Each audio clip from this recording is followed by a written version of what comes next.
Welcome to PC study centre by Pradeep sir. बाबू आज हम आप लोग को 10th एनसीईआरटी का कल जो एग्ज़ाम है सेटअप एग्ज़ाम मैथ का उसका ऑब्जेक्टिव क्वेश्चन लेके आए हैं। तो आप लोग अगर चैनल पर नए हो तो चैनल को सब्सक्राइब करें और वीडियो को लाइक करें और शेयर करें। तो चलते हैं क्वेश्चन की तरफ।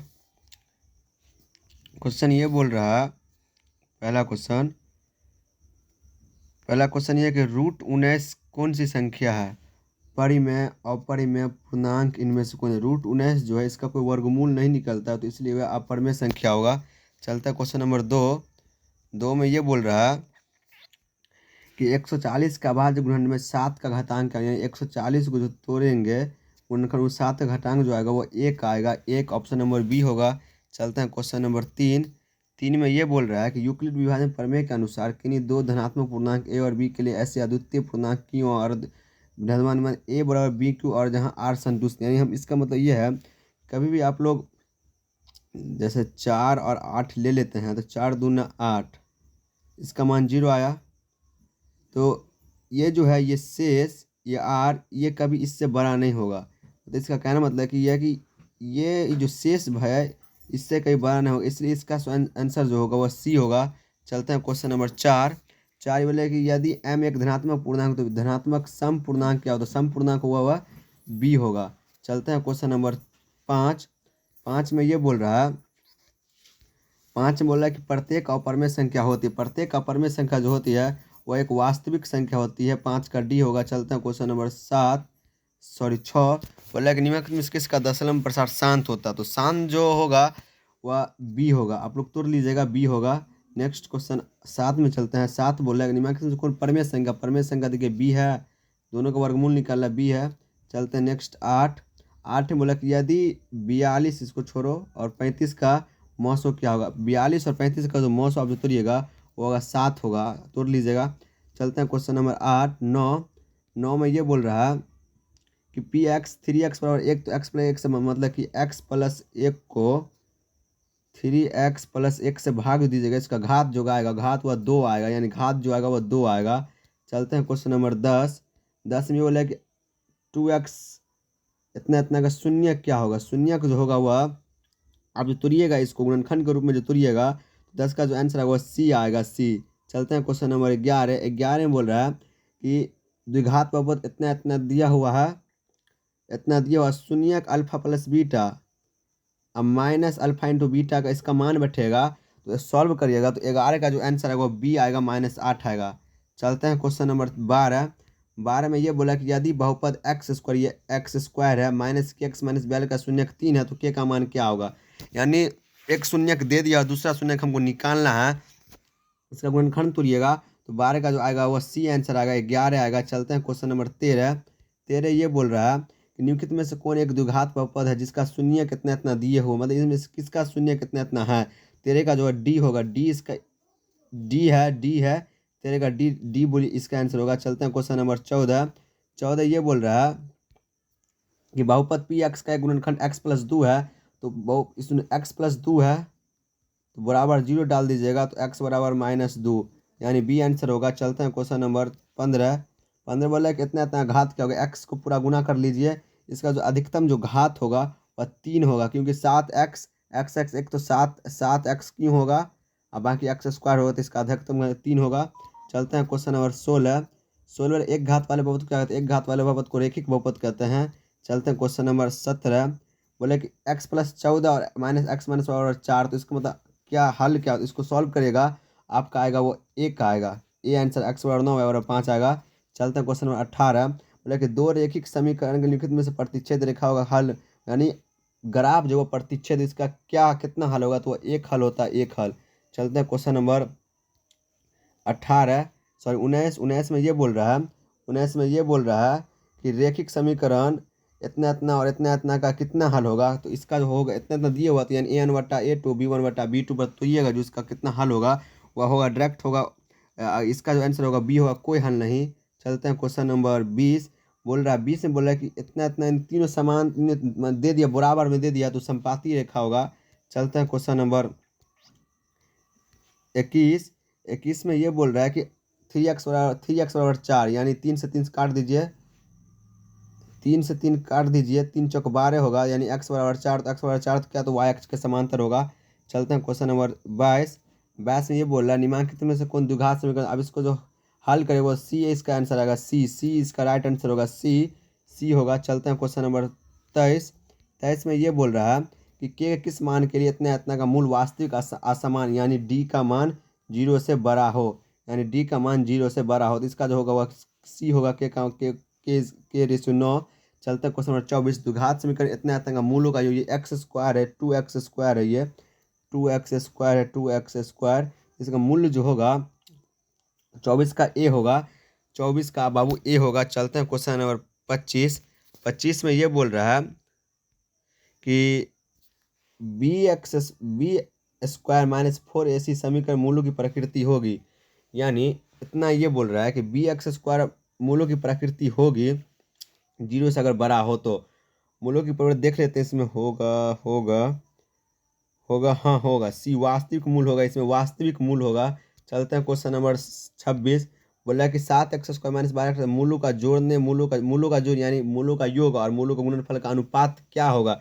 इसका जो अनुपात जो होगा वह होगा 2:3। 2:3 तो नहीं होना चाहिए, इसका होगा बाबू बी होगा 7:18, बी होगा आंसर। चलते हैं क्वेश्चन नंबर 27।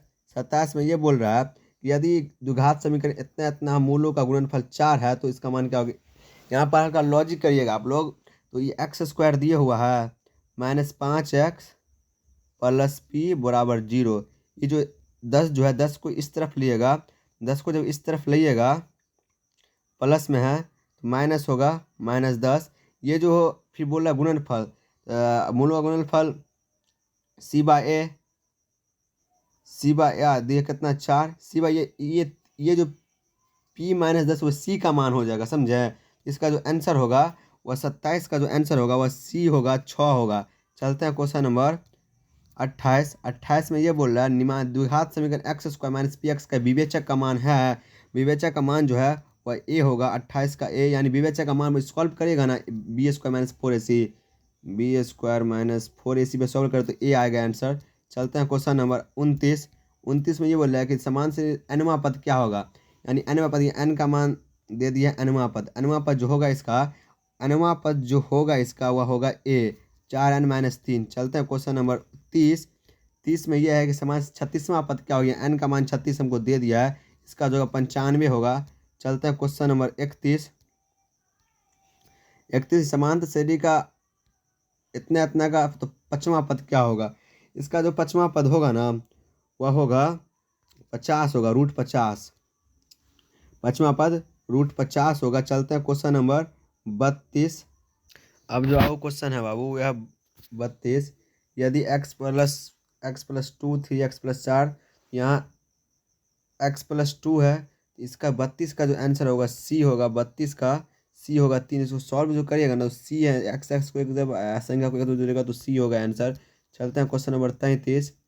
33 में ये बोल रहा है 1/3 और 1/8 का समांतर मान, यानी 1/3 प्लस 1/8 को तो करवे करिएगा, उसका भागा भी मतलब समांतर मान मतलब कौन चीज भागा 2 से, मतलब भागा 2 से देना है। इसका जो आंसर आएगा वह होगा 11/48। चलते हैं क्वेश्चन नंबर 34। बोला है कि समांतर श्रेणी का एनवा पर 2n + 2 है, तो प्रत्येक 3, यानी n का जो मान दिया हुआ है वह 2n + 1 दिए हुआ है।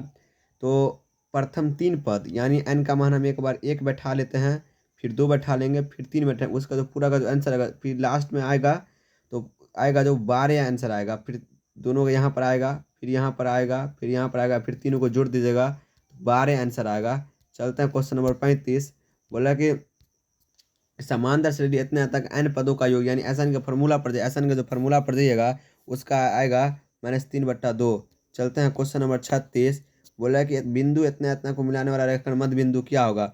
मध्य बिंदु जो होगा वह होगा सी होगा बाबू, 4:4,5। इसको मध्य बिंदु यानी x1 + x2/2 और y1 + y2/2 पर जो जाइएगा तो इसका होगा 4/5। चलते हैं क्वेश्चन नंबर 37। बोल रहा है कि x का समीकरण, तो x का समीकरण y = 0 और y अक्ष का समीकरण x = 0। 37 का होगा बी। चलते हैं क्वेश्चन नंबर 38। 38 में ये बोल रहा है कि किसी त्रिभुज का शीर्ष का बिंदु इतना तक परिमिति क्या होगा। परिमिति ए बी सी दिए हुआ है, ए बी सी, यानी इस एक बार ये दूरी सूत्र पर चले जाइएगा, उसके बाद इस पर दूरी सूत्र पर चले जाइएगा, ये जहाँ जहाँ बता रहे हैं, उसके बाद इस पर दूरी सूत्र पर चले और तीनों को जोड़ दीजिएगा। तीनों का जोड़ के जो आंसर आएगा वह आएगा 12। चलते हैं क्वेश्चन नंबर 39। इतना इतना बिंदु को जोड़ने वाला किस चतुर्थांश में, वो प्रथम चतुर्थांश होगा, आप लोग बना कर देख लीजिएगा।